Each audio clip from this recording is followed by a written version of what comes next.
Beynəlxalq ictimaiyyət də buna adekvat öz reaksiyasını verməlidir. Düşünürəm ki, kimin haqlı, haqsız olduğunu bu günlər artıq gizlətmək də mümkün deyil.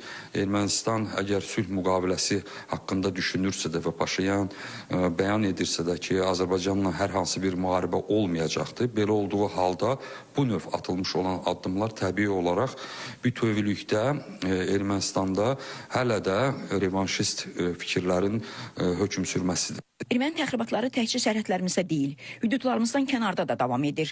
ABŞ-da erməni lobbisinin təhriki ilə bu ölkənin Beynəlxalq Dini Etiqad Azadlıqları Komissiyası iyunun 5-də Azərbaycandakı vəziyyətlə bağlı virtual dinləmələr keçirmək istəyir və bu dinləmələrdə dırnaqarası erməni mədəni irsinin məhv edilməsi məsələsinə də baxılacaq. Söhbətin hansı mədəni irsdən getdiyi isə məlum deyil. Sual olunur, Azərbaycanın işğal olunmuş bölgələrində bütün məscidləri dağıdan, heyvan saxlayanlar ermənilər deyildilərmi?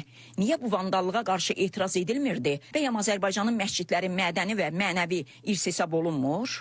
Mən çox təəssüf edirəm ki, ABŞ departamenti erməni irsinin bu cür belə deyək ki, təsiri altında ermənilərin və onların havadarlarının təsiri altında belə bir dinləmələrin keçirilməsinə qərar vermişdi.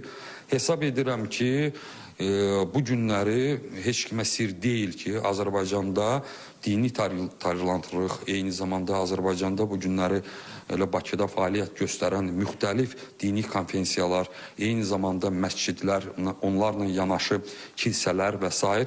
və erməni kilsəsində mövcud olması Azərbaycanın ümumiyyətlə bir xalq olaraq, bir ölkə olaraq tolerant ölkə olduğunu nümayiş etdirir və onu göstərir.